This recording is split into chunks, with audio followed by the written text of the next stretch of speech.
Baik, kita mulai. Assalamualaikum warahmatullahi wabarakatuh. Pada Waalaikumsalam. kali ini kami akan membahas tugas agenda 2 pada Latsar CPNS Kemenhub tahun 2025 di kelompok 2. Next.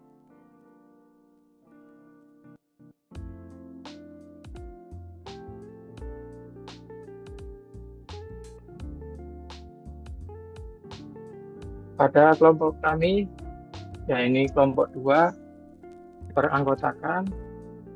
Yang pertama ada ketua kelompok, hari ini saya sendiri, Ferdi Bertaus. Kemudian ada anggota kelompok saya yang pertama, Dina. Yang kedua ada Hanif. Yang ketiga ada Jian. Dan yang terakhir ada Sultan. Next.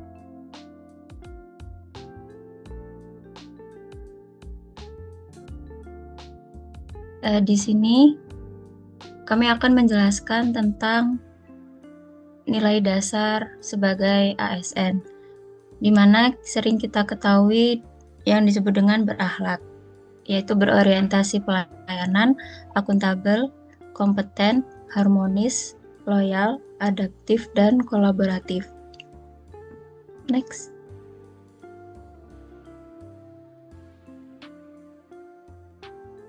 Di mana apabila nilai dasar sebagai ASN tadi tidak dilaksanakan dengan baik, maka efek domino yang terjadi adalah birokrasi yang menyulitkan, sektor ekonomi yang terhambat, pendapatan pajak tidak optimal, dan kesejahteraan ASN yang sulit ditingkatkan.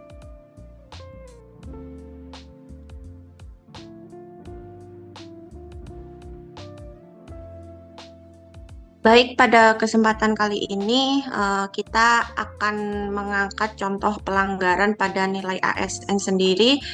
Salah satu kasus yaitu kasus korupsi tunjangan kinerja staf PPK Kementerian ESDM.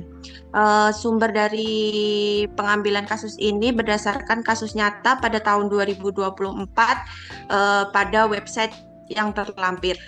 Next. Jadi kronologi kasus korupsi tunjangan kinerja Kementerian ESDM sendiri yaitu adanya 10 ASN dari Direktorat Jenderal Minerba Kementerian ESDM termasuk staf PPK Lenhard Fabian Sirait yang memanipulasi jumlah tukin dengan menambahkan angka 0 sehingga menerima pembayaran berlebih selama periode 2020 sampai 2022. Total kerugian negara pada kasus ini bisa mencapai sekitar 27,6 miliar rupiah. Dan pelaku dan vonis pengadilan sendiri, Lenhard Fabian Sirait atau selaku staf PPK sendiri yang dijuluki sebagai penggagas skema korupsi, divonis selama 6 tahun penjara dengan denda 300 juta dan uang pengganti 12,4 miliar. Dan juga 9 ASN lainnya menerima vonis penjara bervariasi antara 2 sampai 5 tahun dengan denda 300 juta sebagai contoh, yaitu salah satu PPK Prio Andi Gularso dengan vonis yaitu 5 tahun penjara, Krista Handayani dan Beni Arianto 3 tahun penjara, dan staf lainnya selama 2 tahun penjara. Next.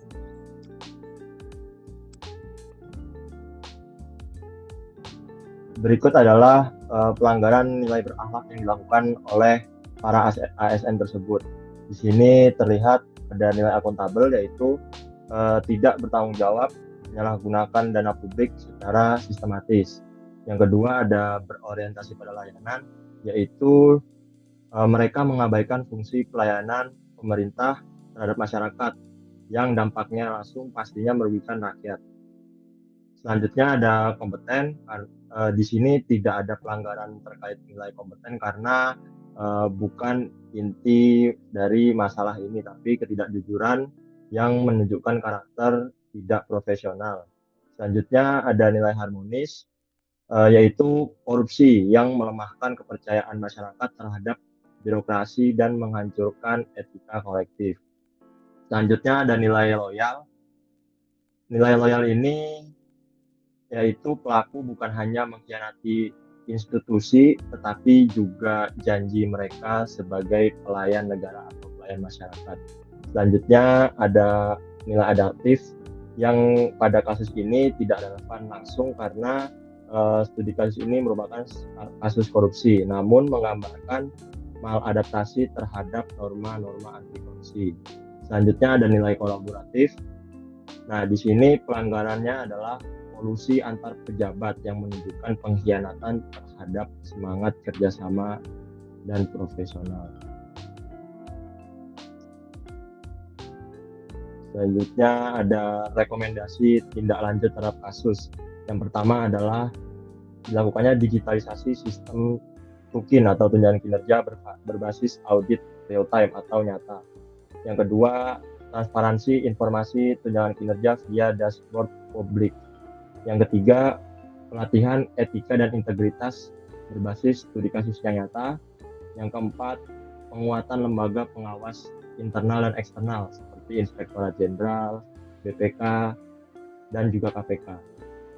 Yang terakhir, sanksi tegas dengan pendekatan merit-based punishment atau didasarkan pada kinerja, kompetensi, dan pelanggaran terhadap nilai ataupun aturan.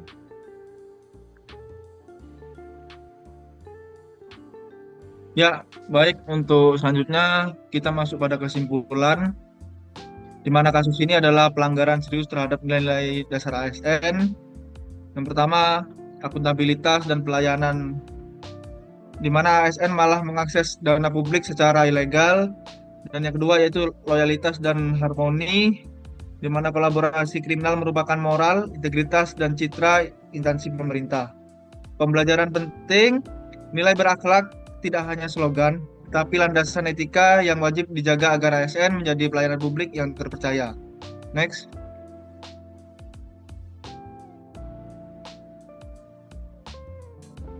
Ya, mungkin sekian paparan dari kelompok kami.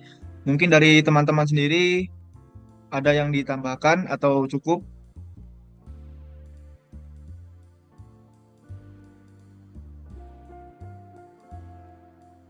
Ya, nampaknya cukup dari rekan-rekan kita. Saya akhiri paparan kali ini, kurang lebihnya mohon maaf. Semoga paparan ini bermanfaat bagi kita semua dan kalian. Sekian, Assalamualaikum warahmatullahi wabarakatuh.